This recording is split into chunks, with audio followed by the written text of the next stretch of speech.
Good evening, ladies and gentlemen. I hope you are enjoying the holiday season. You're listening to the Wall of Power Radio Hour. This is your host for almost 6 years, Paul Metza. We are turning the tables on the host tonight. I have a big show coming up at the Parkway Theater on December 23rd at 48th in Chicago called Holiday on Ice Cubes. We will be celebrating my 40th anniversary from my very first gig in town, which happened to be at the Skyway Lounge, opening up for the dancers. And I'm going to have some great musicians there. We will be remembering the late, great Willie Walker, who was going to be on the show. That would have been his 78th birthday. But I got my old buddy Sonny Earl on harmonica. Bobby Vandell's going to MC. Jimmy Anton, Donnie LaMarca on bass and keyboards.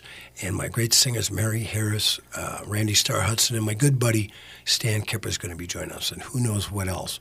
So we thought to give a little preview to that event and a little bit about my history, that we would turn the tables and turn the interviewing over today to my friend Marty Keller. I met Marty when I first moved to town in 78. He was writing for a weekly called Sweet Potato, which then became City Pages. He's also written for the Twin Cities Reader. He was an editor, I believe, at Warner Mills, music editor, right, Marty?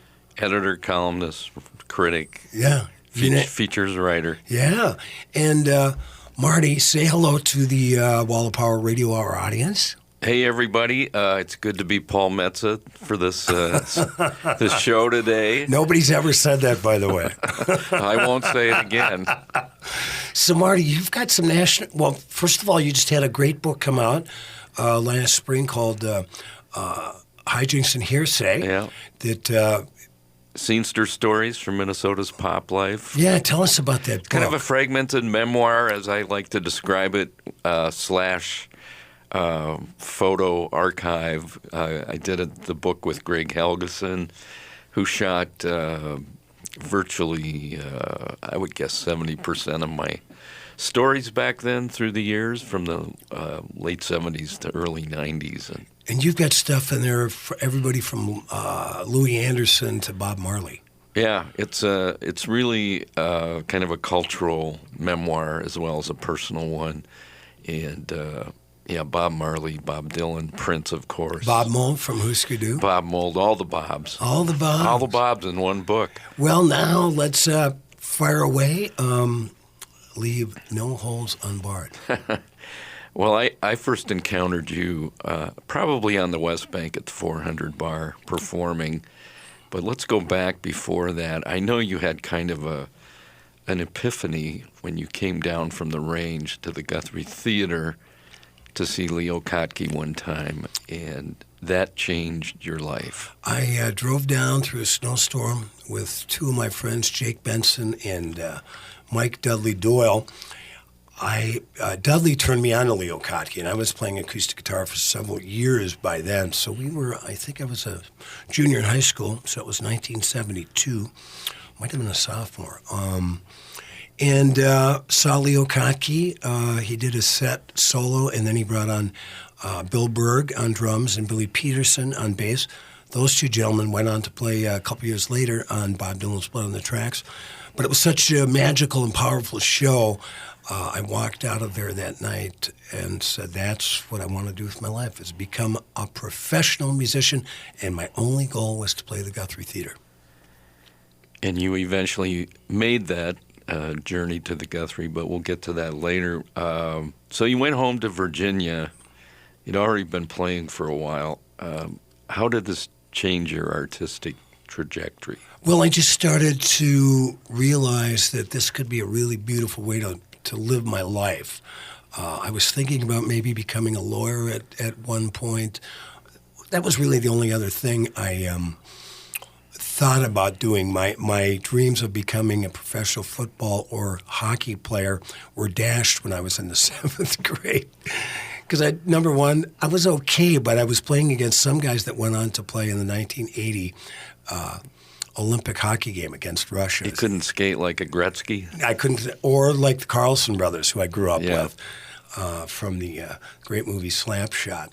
So I just became, once you realize what you want to do in life, things come into focus. And obviously you had spent a lot of time listening to stuff back in the day. Oh, yeah. I was... I mean, I assume Dylan was on your playlist and right some off of the the old top. blues legends. Who else that we might not be aware of? Well, I listened to... my dad had some records like Tennessee Ernie Ford and Johnny Cash. My mom had all the South Pacific and all the Broadway musicals. But there was actually a really great music scene on the Iron Range. Still is to this day. I took lessons with a guy named by the name of Dennis Monroe, and when I was about in 5th grade, he was in high school with my sister Kathy, and so he turned me on to 1968 to more Bob Dylan, but the New Lost City Ramblers, Pete Seeger, the band, Leonard Cohen. It was just a treasure trove of stuff for a young, 12 or 13-year-olds. Any hardcore rockers in that mix? Well, we had the hardcore rockers, the Electras from Ely, who actually had a couple hits down on Minneapolis radio.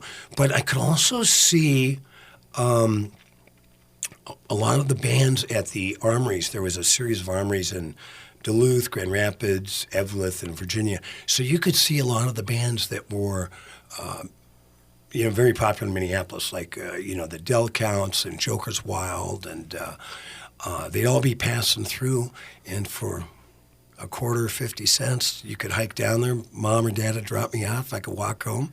And so I saw a lot of great rock and roll. But Dennis was also, not only turned me on all this great acoustic music, he also was in a band called the Small Society. And they won the 1968 Battle of the Bands, the WEBC. It's a great name for a band. Produced, yeah. And at the Duluth Armory. My high school band, 6 years later, Damn Everything But the Circus, went on to win that same Battle of the Bands the spring of '74. So I would assume you attribute some of those early successes to the fact that you've always been a pretty well-read guy. It comes across in your songwriting. Your lyrics are as poetic as the music is. Thank you. Is deeply entrenched in Americana and roots music, whatever you want to call it. Who are some of the poets and writers that probably shaped that sensibility? Well, Dylan, of course, right off the bat. And but from 6th grade on, especially junior high and high school, the St. Louis County school system was very well funded, and we had phenomenal teachers. So I can remember my teachers in every grade who really encouraged my writing and my reading. So, they would say, read Walt Whitman, read Allen Ginsberg. They didn't say read Allen Ginsberg. That might have been my buddy Kelly Hotchkiss. But no, I had a pretty cool 9th grade English teacher named Jim Thomas who was way left to center. And he would, he'd encourage me, and, he would lend me books from his personal library. Yeah, that's great. I think, I can't say enough good things about teachers that recognize, one, that you have some talent, and two, they encourage you and they take extra time with you. And they do. It makes a huge difference. It makes a huge difference. My high school humanities English teacher was named Tom Moeller. He also was a guitar player and gave me a few lessons, got me to the band Tony Perpich and the Perpetones. I played bass in 9th grade, and I was starting to get into the clubs where my mom and dad hung out. The Perpich that had a relation in the governor's office? He was first cousins. Okay. With Rudy Perpich. In fact, they lived together for a summer, and Tony was best man at Rudy's wedding. But Tom Moeller was actually a student of B.J. Rolfson, and B.J. Right. Rolfson was Bob Dylan's 11th grade English teacher, who Bob told personally, you are my greatest influence. Yeah, BJ, I think he's probably overlooked in a lot of the, the hagiography out there. No 2018 Nobel Prize for Literature for Bob Dylan without B.J. Rolfson. That's exactly right. So Here was one of the first songs called Stars Over the Prairie that I put out on my very first record 35 years ago in October. And do you think this typifies how and when your songwriting really arrived or came together. It was really coming together, and I think this song is It's one of my favorites. Thank you. It's my prime example of that. Stars Over the Prairie, Paul Metsa.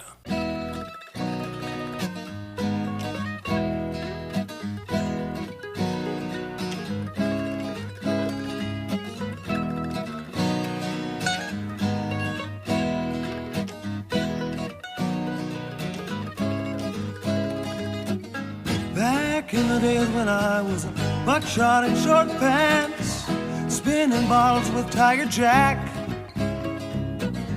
I remember Grandpa's European prayers in the bunkhouse. To these days I use those prayers to try to bring him back. Hand in hand with my brother and sisters, Chinese jump rope heart to heart. They ain't hiding, but they're just out of earshot. Hope to the heavens that worlds don't fall apart. And I wish I could see stars over the prairie, stars over the prairie tonight. And I wish I could see stars over the prairie, stars over the prairie tonight. Under the gazebo where I stole my first kisses, in the fallen age of Cadillac with chrome. Well, me and my buddy like a good gypsy army, fighting each other's causes like they were our own. In the grease trap alley where I duck sucker punch. Wall of Power Radio Hour.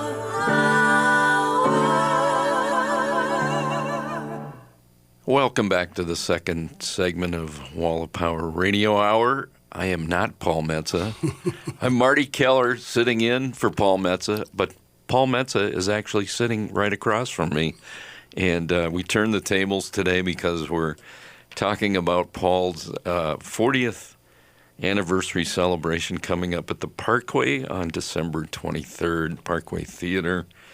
Wonderful show he's got lined up called Holiday on Ice Cubes, and we're going to talk more about that as we move through this discussion. But we left off with your early years. Let's talk about when you moved into the heart of the beast, the Cats Under the Stars period, when you started to make a name for yourself in town. Well, I moved in September of '78. My goal was to get my music degree at the University of Minnesota Music School. They had refused me entrance that spring. I'd passed my playing exam. I was studying classical guitar, actually with a guy named Robert Wander, who was Dessa Darling's father. I found that out in October at Dessa's show. It's such a small town. Yeah. That was up in Duluth, but I came down and I completely blew my theory exam. I got a letter that said, "We highly recommend you find another field of study." I wish I would have had it to put in my first album. The School of Dentistry is pretty good over there. Yeah, I've been there. But anyway, so I started, I went to a couple months worth of night class. What was fun about it, Marty, is I was sitting right next to a night class with Tim O'Brien, the great fiddle and mandolin player that went on to make quite a name for himself in the bluegrass band Hot Rise.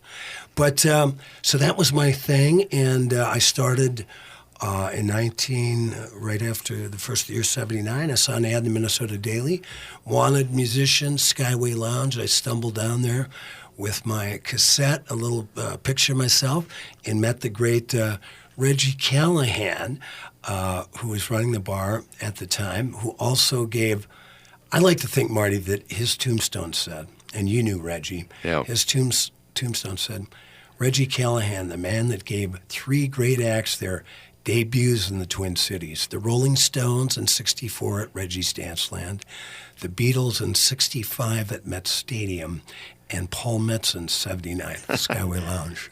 And according to that legend, he lost money on all of them. He didn't lose money on me. I played for $30 at a bar tab. Well, I know he didn't sell out Met Center or Met Stadium, which it still is mind-blowing to me. Like, how can you not sell out the Beatles after they've broken in America? I ran into, he was very loyal. He had a lot of his bartenders and waitresses and waiters worked for him for years. And one of his waitresses told me years ago, I said, yeah, Reggie Callahan, the only guy that's lost money on the Beatles. So anyway, I started playing. I taught Tim O'Keefe to come down in 1980, and we had been playing together in high school. He was the guy that turned me on to Sonny Terry and Brown McGee and Muddy Waters and Little Walter. And then about a year later, we invited Jack Pasternacki down, and we were three of the original members of Cats Under the Stars. Sadly, the fourth original member, Skip Nelamark, just passed away a couple months ago. So one thing led to another, and we started doing Tuesday nights in about 1981 at the 400 Bar. We did 4 years of Tuesdays.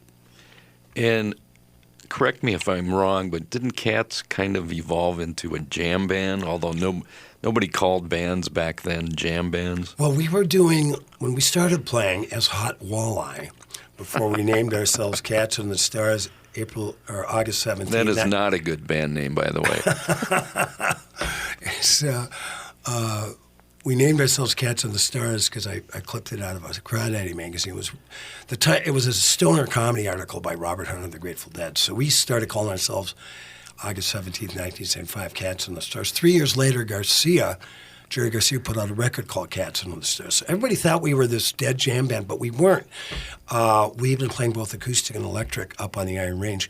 But we were one of the first bands in town, thanks to a guy named Mike Starnes, who you might remember, who came from New Orleans. So he turned us on to the Neville Brothers and the Wild Chapatulas.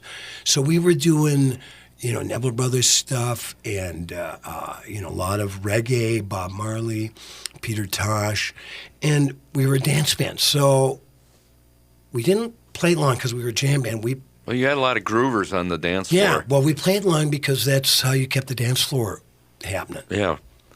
We should just point out Mike Starnes was an early on sales rep at Sweet Potato / City Pages.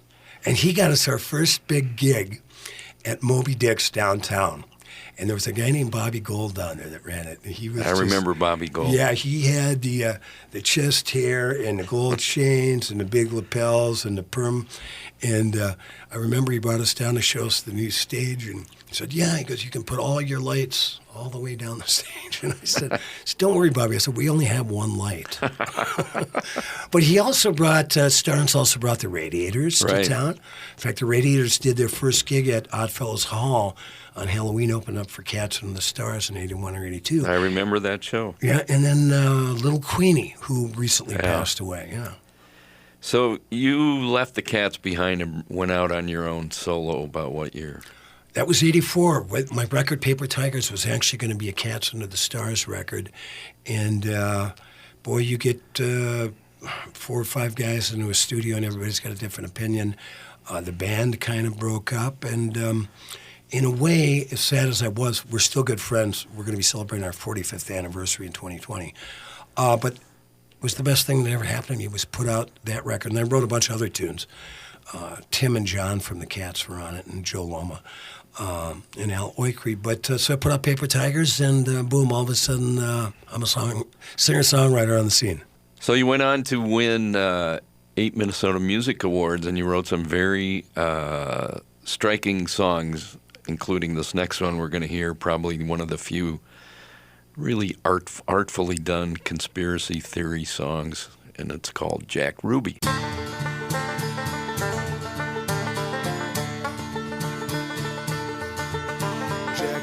Jack Ruby in a Kavanaugh hat. Whoever taught you to shoot a pistol like that? Oh, you snuck in the basement and you stood in the back. Jack Ruby in a Kavanaugh hat. Jack Ruby, you were 15 years old. On the south side of Chicago, you looked up to Capone. Stole girls' lunch money and beat boys on the way home. Jack Ruby, you were 15 years old.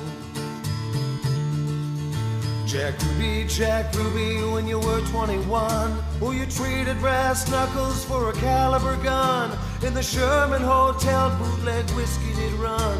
Jack Ruby, when you were 21. Jack Ruby, when you were 35, set up shop in Dallas, you had nothing to hide. A nightclub of hookers and cops side by side. Jack Ruby, when you were 35. Jack Ruby, when you were 49. From the Carousel Club, you kept the judges in line. J. Edgar Hoover said there's no organized crime. Jack Ruby, when you were 49. Jack Ruby in a Kavanaugh hat. Whoever taught you to shoot a pistol like that? Well, you snuck in the basement and you stood in the back. Jack Ruby in a Kavanaugh hat. Did the Kingfish in New Orleans give you the key? Welcome back to the third segment of Wall of Power Radio Hour. This is not Paul Metsa. This is Martin Keller. I'm sitting in for Paul, although Paul is 2 feet away from me across the table. We turned the tables this weekend because Paul's got a really great 40th anniversary show coming up at the Parkway on December 23rd. Parkway Theater, 40th in Chicago. It's going to benefit the Senior Food Shelf in Northeast, which you've been very dedicated to over the years. This will be the 22nd year that I've hosted and produced a show called Holiday and Ice Cubes. This Holiday and Ice Cubes includes my 40th anniversary. But when I moved to Northeast Minneapolis in 1997, Jeff Moretko, who owned Mazlax at the time, he and I started a yearly event around the holidays, raising money and food for the Northeast Seniors Food Shelf. Now, Marty, when we started this in 1997, I had no idea that one day I'd be eligible for it. Well, it's a good thing, and you know where the pantry is now. Yes, exactly. Well, it feels good. There should be no reason in America that anybody goes hungry, but especially senior citizens. And especially this time of year. Exactly. So, Paul, let's talk a little bit about how things have changed in 40 years. You were up against some pretty stiff competition in the Twin Cities music scene in the early to mid 80s into the 90s. I mean, it was the explosion of the Paisley Park regime with Prince at the fore. Prince was king. Yeah. The independent punk new wave scene with Husker Du and the Replacements and Soul Asylum. I mean, the scene was pretty diverse back then, and singer-songwriters, I think, were still highly respected. But tell me what it was like. I mean, did you feel like this was a competition, or this was just a league that you had entered into, and boy, were you lucky to be there? It was a league, and boy, was I lucky to be there. But, I played a lot on the West Bank, and when I wasn't playing on the West Bank, I hung out on the West Bank, because if you look back on that, Marty, and I saw you there dozens of nights, during a week's time at the 400 Bar, you could see Willie Murphy, solo piano, Spider John Kerner and Tony Glover, Dave Ray, Bill Hinckley and Judy Larson, and for free every night. And Rio Nito, Tim Sparks, Spoons Johnson. You could go across the street to the New Riverside Cafe, the biomagnetic center of the universe, and see all the bands that were playing there. And then you had the Cafe Extemp next door, so you could see guys like Bill Staines and Utah Phillips. And they'd all come and drink at Greg the Brown. Yeah, and made Greg his Brown. debut up there in that funky little second floor cafe. And they'd all come and hang out at the 400 afterwards. So it was a really great breeding ground. For music. But I lived in South Minneapolis on Ridgewood Avenue, and which was right by the corner of Franklin and Lindale. So when I started making some money, I'd take $5 every day. I'd walk down to the Egg and I on 26th and Lindale, and I had my eggs and my coffee, and I always got a great deal, left the waitress $1 tip, and then I have $1.50, and I'd stop back to Orfolk Junkerpiss on 26th and Lindale and buy records. And musicians, we get up a little later in the morning, so by the time I left the Egg and I, it was noon at Orfolk Junkerpiss. So there was a young Tommy Stinson. He was 12 or 13 years old. And you'd hang out at the store and you'd see guys from the Suburbs and Bob Mould and the Replacements. And so although I played a lot on the West Bank, I went to a lot of parties in South Minneapolis with the punk rockers because those guys knew how to party. Yeah, they were party animals, Yeah. and the after party was sometimes more important than the actual gig, as I sort of recall. But let's divert here a little bit. And I first read Blue Guitar Highway when it was in a shoebox. Right. You mailed it to me, I think, and said, read some of this stuff. Let me know what you think about it.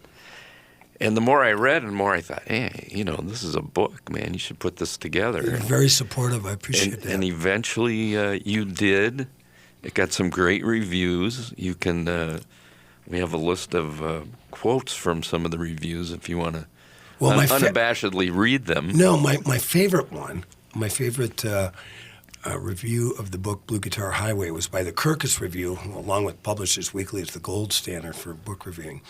And you get a great review, especially in this case a book review, if you can use it on your tombstone, which I'm going to.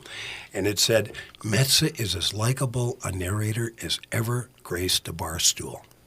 Yeah, well said, and all true. So that's a great book. If you haven't read it, it's really a must-read for Minnesota memoirs, especially in the music culture category.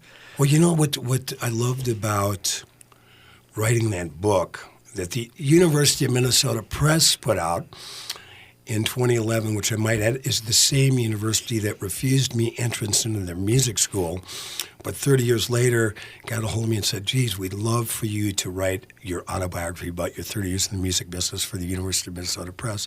So that was, in a way, my diploma and really cool karmic connection there. But once I put out my first record, Marty, in '84, Paper Tigers, I'd start to go out. There was a thing called the New Music Seminar out in New York City. I remember that. Yeah, so you'd go out there and you'd hang out. And I remember, it's the first time I met and heard Africa Bambaataa. I played a gig. There were several of them over the years. So I'd go out there and I'd get to meet all these musicians. I became very good friends with Alejandro Escovedo. We did a gig together at the Lone Star Cafe. I did my very first gig, my debut at Folk City. Now, Folk City for me, that's where Dylan made his debut, when Folk City was a couple blocks east of there. But this was still, that's where all the Rolling Thunder Review got back together. It's one of the churches. Yeah, and so for me, this was like entering the promised land. So I went there the night before. I always like, if I get into town early, go check out the room just to get a feel for it. And a guy that was working the door that night, who ended up doing sound for me, who became a very good friend, was Pat Denizio.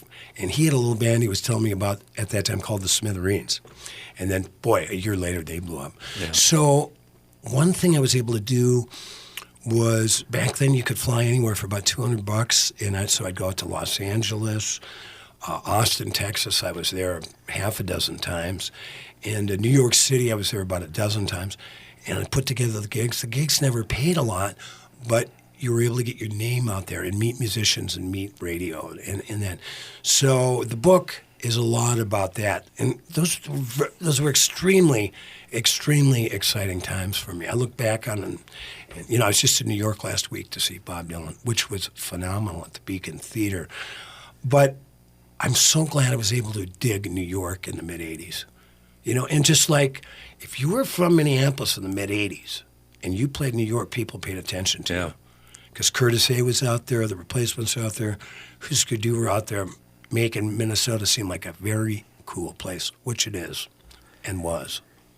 And we would be remiss if we didn't discuss your particular strain of social consciousness awareness.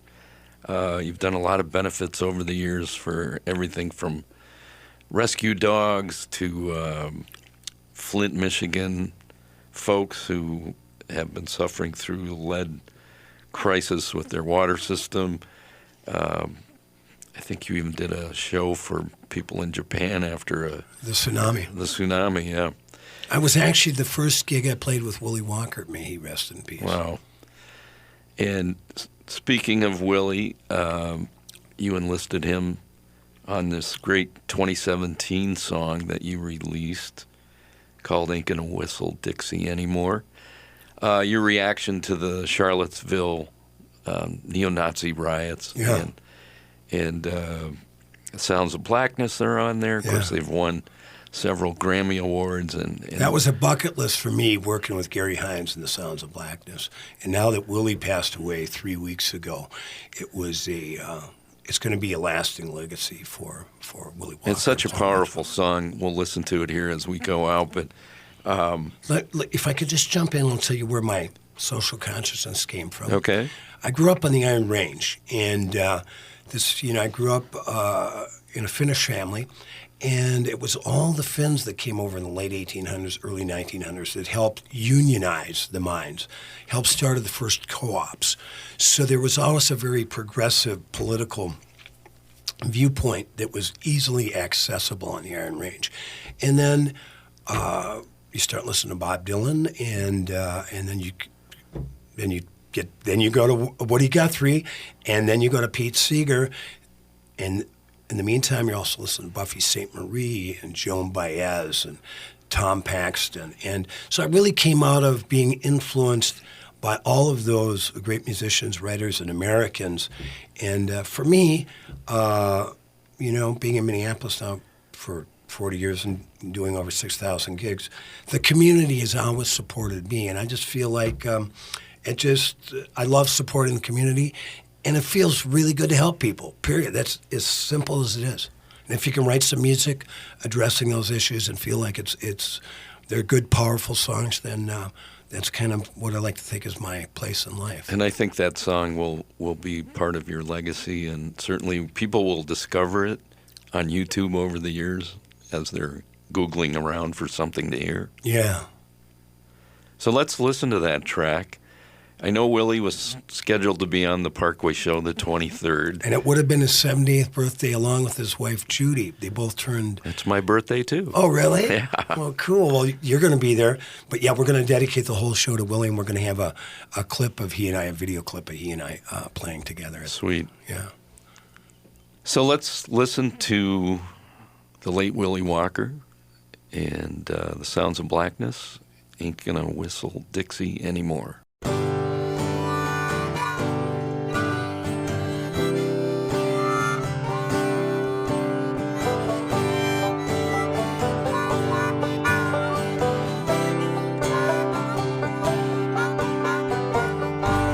Saw your tiki torch parade on the blood red evening news. I remember Timothy McVeigh and the Jesus was a Jew. Benedict Arnold waits for you in the hottest place in hell. The screaming souls will drown you out. You seek high rebel yell. I ain't gonna whistle Dixie anymore. I ain't gonna whistle Dixie anymore. Hear that song in the land of cotton, deep in the Delta mud to be long forgotten. I ain't gonna whistle Dixie anymore. Fallen soldiers that were left behind, we salute a wounded knee. Sacrifice of the highest kind, from Gettysburg to Normandy. Burn your crosses, match your face. Wall of Power Radio Hour. Welcome back to the final segment of Wall of Power Radio Hour with Paul Metsa and Marty Keller sitting in as host for Paul Metsa. He's my subject today. He's got a great 40-year anniversary landmark coming up at the Parkway Theater, December 23rd, the annual Holiday on Ice Cube show. Check his website for information on it. Check the Parkway website. Easy as just going to paulmetza.com. And people misspell my name wrong all the time. I go, Metza. It's like the New York Mets with an A at the end. So before we talk a little bit more about what's happening at that show on the 23rd, we should hit a couple of highlights over your 40-year career, and at least a couple of them that I think deserve mentioning. Your Farm Aid gig, I think the 5th year of that you played, and then your 1992. And then the Woody Guthrie tribute, 96, sponsored by the Rock and Roll Hall of Fame. Why don't you give us the down low on that? Well, I got to play Farm Aid 5 in 1992 because my friend Tom Arnold, the comedian who was married to Roseanne Barr at the time, was the MC. Those two were the MCs. So I called Tom and I said, hey, I recorded this single called Ferris Wheels on the Farm. And he got it to Willie Nelson, who I think probably rolled a joint on it, never listened to it. But Tom got me on there, so I was able to perform started at noon. I was on at about 1 o'clock after the rhythm section from Stevie Ray Vaughan's Double Trouble. And then Tom was able to slip it into the evening broadcast. But I debuted my song that we listened to in the last segment, Jack Ruby, there to 25,000 confused Texans. But I live to tell the story. And then you taught Springsteen the chords to Ain't Got No Home? Yeah, it was... was he a good student? He did he could make a career out of it. But my friend Nora Guthrie, I got a letter from her. Somebody sent her a tape in 94. She said, who the hell are you? I said, that's it. I was at this point in my life.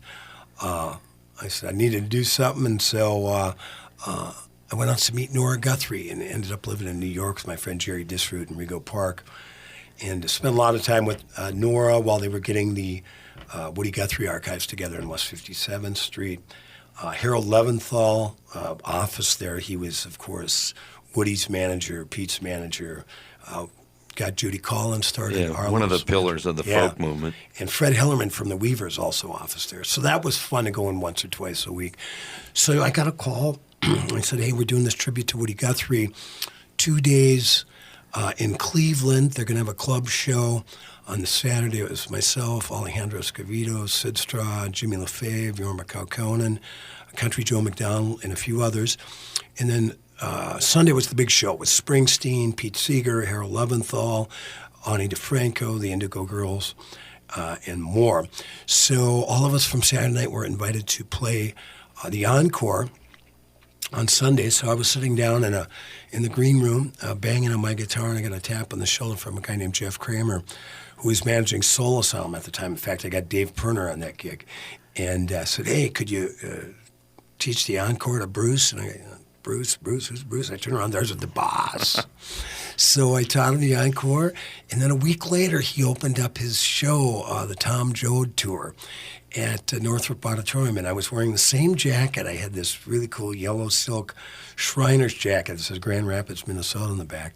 So I met his manager, who remembered me from Cleveland. He invited myself and my date to meet Bruce after the show.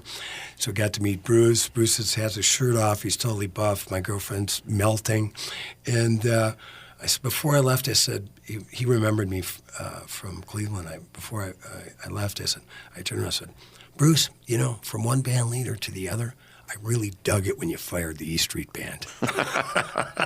And he said, man, you were the first guy that's ever said I've taken S for it for years. Good story.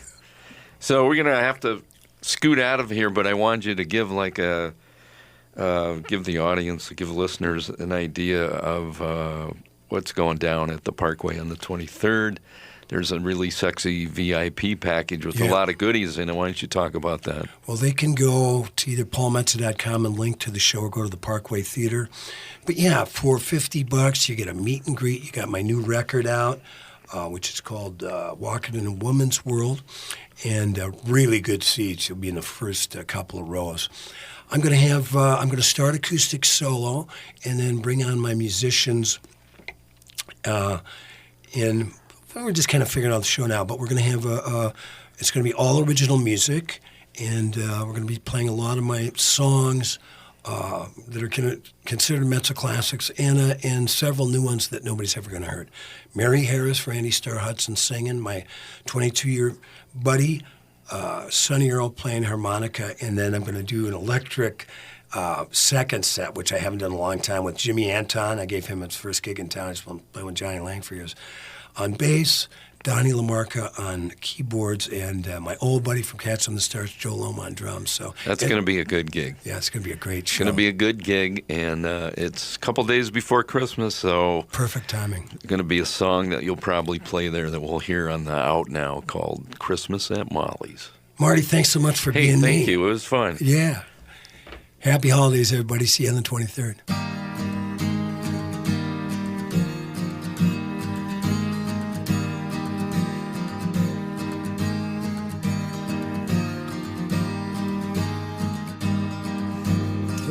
Of December is a stranger I walk like I just lost the keys to this city. As a sailor I've sent postcards round the world, but the picture tonight wasn't pretty. I walked in the shadows of haunted hotels like a miner trapped in a cavern. Well, I looked to the east and a star it shone down, and it led me right to Molly's Tavern. So I followed the footprints made in the snow by Salvation Army musicians. I got in line and I stood right behind a tap dancer and two blind magicians. You would have thought I had been there before as Molly stood there to greet me. 80 years old with a gleam in her eye, said you're expected and proceeded to seat me. Come on, ye low down rounders, lift up your low down ways. Thanks for listening to the Wall of Power Radio Hour. This is Paul Metsa. I want to thank my guest host today, Mr. Marty Keller, for having a very enlightening conversation with myself. I want to invite you all to my big show, Holiday on Ice Cubes, December 23rd at the Parkway Theater. Starts at 7 o'clock. Find out more information at paulmetsa.com or go to the Parkway Theater's website. Find out how you can get tickets. It's also going to be, we're giving a few bucks off every ticket to the Northeast Seniors Food Shelf, and we will also, if you bring a bag of non-perishable food items, you get $5 off a ticket. I want to wish everybody a happy holiday, and like my dad used to tell me, remember to be kind and make someone happy. On a dance floor made out of glass, between dances we sang Christmas carols. Then we lit candles, had a moment of silence. The bartender read F. Scott Fitzgerald. Molly said first we must give to receive. We put our trinkets into a kid.